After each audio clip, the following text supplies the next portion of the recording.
Hey, what's going on? You know who it is. You know what it is. All right, you guys, peep game. Oh, don't worry. I'm gonna talk about this Bud versus Errol Spence thing. The saga continues. This is beginning to become a long, grinded out, dragged out, drama show between both camps.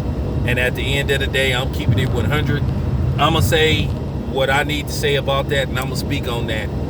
So, it is what it is. You know me, I don't run from no smoke. I ain't worried about no PBC nut huggers. For real. I ain't worried about no PBC nut huggers, no top ranked nut huggers, no golden boy nut huggers, none of that shit. Like I said, I'm a media person. I'm just gonna keep it 100. So, let's begin. All right, it appears right after it appeared that Mike Tyson was willing to turn down $25 million for a trilogy fight with Evander Holyfield. It appears that the deal has been finalized, and they have a date of May the 29th. Location to be determined. More than likely, this fight will have live spectators because, as you guys know, the country is starting to open back up. So basically, what they got to do is just probably find a venue. I'm going to tell you right now, if they have live spectators, this fight is going to sell. I promise you. This is going to bring back the old school nostalgia of boxing back in the 80s and the 90s. So I promise you that this fight is going to sell well and it's going to do well on pay-per-view. You can count me in. And depending on what my schedule look like around then, who knows? I may even go to the damn fight. So, we all know what happened back in 97, I think, 1997, 96.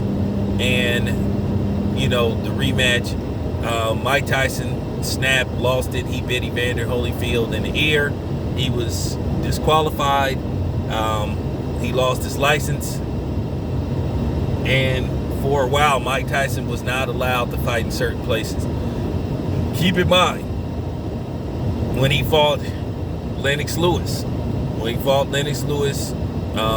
they fought in Memphis, Tennessee, because he couldn't get a license in Vegas to sanction that fight. And the fight pretty much sold out, which Vegas really fucked up not taking that fight. New York didn't want it. Vegas didn't want it.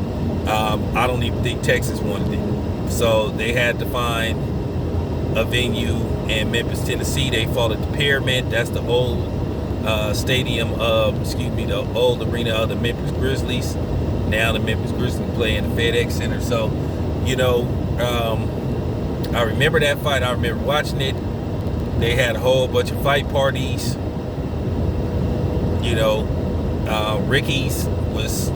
Ricky's had sold out, so we had to go to this place by Lake Merritt. This dude, me and my auntie, we went to one of her friends' house. We paid $20 a piece to get in, and then, as you guys know, the fight ended, I think, in the third round because Mike Tyson felt that Evander Holyfield was purposely headbutting him, and that was something that Evander Holyfield got accused by a lot of his opponents throughout his career. Mike Tyson said, in one of the documentaries, he said he felt Evander Holyfield was purposely headbutting him. He kept saying, why is Evander Holyfield, leaning low, and he's taller than me?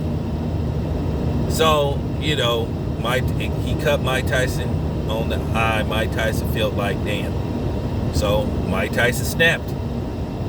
And it was a spectacle.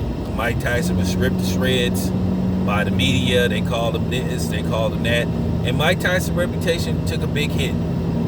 But Mike Tyson eventually got his boxing license back again, with the help of Magic Johnson and a couple other people who went to his hearing and said that, Mike Tyson changed, he's reformed and all that. So, it's a lot of history behind this. So I'm looking forward to it, man. Like I said, man, you can count me in. I want to see this. Hopefully, it's a live fight. Now, we know they're gonna be some cornball who say, well, they both old, they both in their 50s past their prime. Well, you know, I've seen Evander Holyfield. Evander Holyfield can still get it up. Now, he can't probably beat none of these new heavyweights, of course not. But Evander Holyfield can beat somebody like Jake Paul with ease right now. Right now. So, like I said, May 29th, that's a Saturday. They probably gonna have this fight in Vegas. Because like I said, Vegas is trying to bring as much revenue back to make up what they lost in 2020. So I think it's gonna be easy to find a venue. I wouldn't be surprised if it's a bidding war over this fight. I wouldn't be surprised if Madison Square Garden tries to, you know, come up with a way to where they can get a certain amount of people for this fight. I wouldn't be surprised if Texas get involved. Well, I think Texas definitely gonna put up an offer. But Vegas and Los Angeles is probably the ideal location for a fight like this. I'm gonna be honest with you. They promote this right, they might could put this fight at Sophie Stadium in Los Angeles. I'm keeping it a buck. So I'm looking forward to this fight. But we'll see what happens. It's your boy Town Biz. I'm out.